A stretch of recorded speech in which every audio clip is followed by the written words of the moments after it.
വയനാട് പുനരധിവാസ പ്രക്രിയയ്ക്കും വയനാട് ഭാവിയിൽ അപകടമുള്ള സ്ഥലങ്ങളിൽ നിന്ന് ആളുകളെ മാറ്റിപ്പാർപ്പിക്കുന്നതിനും അപകടത്തിൻ്റെ ആഘാതം കുറയ്ക്കുന്നതിനും വേണ്ടിയിട്ടുള്ളൊരു വലിയ പാക്കേജ് ഉണ്ടാകണം. ആ പാക്കേജിന് വലിയൊരു കേന്ദ്ര സഹായം ആവശ്യമുണ്ട്. രണ്ടാമത്തെ കാര്യം, ഭാവിയിൽ ഇത്തരം അപകടങ്ങൾ ഉണ്ടാകാൻ വേണ്ടിയിട്ടുള്ള വാർണിംഗ് സിസ്റ്റം മെച്ചപ്പെടുത്താൻ ഉള്ള ശാസ്ത്രീയമായ മുഴുവൻ സങ്കേതങ്ങളും വയനാട്ടിൽ മാത്രമല്ല കേരളത്തിൽ മുഴുവൻ പ്രയോജനപ്പെടുത്തണം. കാരണം കാലാവസ്ഥാ വ്യതിയാനത്തിൻ്റെ ലോകത്തിലെ തന്നെ ഏറ്റവും വലിയ ഇരയായി മാറിക്കൊണ്ടിരിക്കുന്ന ഒരു സംസ്ഥാനമാണ് കേരളം.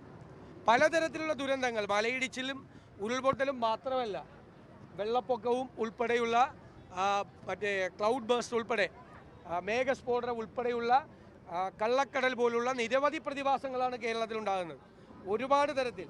അപ്പോൾ ഇതിനെയെല്ലാം പ്രകൃതിയെ നമുക്ക് തടുത്തു നിർത്താൻ പറ്റില്ല.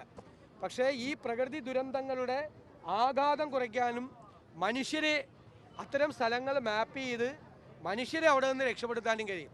ഇന്ന് ലോകത്തെ എല്ലായിടത്തും അതിനുള്ള സങ്കേതങ്ങളും സംവിധാനങ്ങളും ഉണ്ട്. കേരളത്തിൽ അതുണ്ടാകണം.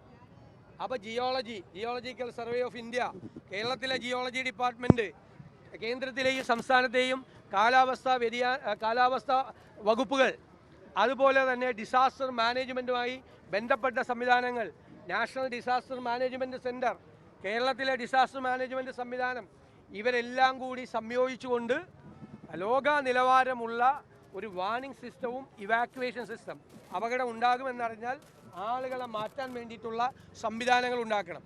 ഇപ്പോൾ ദുരന്തം ഉണ്ടായിക്കഴിഞ്ഞാൽ അവിടെ നമ്മളെല്ലാവരും പോയി ദുരിതാശ്വാസവും പരിഹാരവും മാത്രമാണ് നിൽക്കുന്നത്. ഇനി ഇത്രയും ഒരു ദുരന്തം ഉണ്ടാകാൻ പാടില്ല.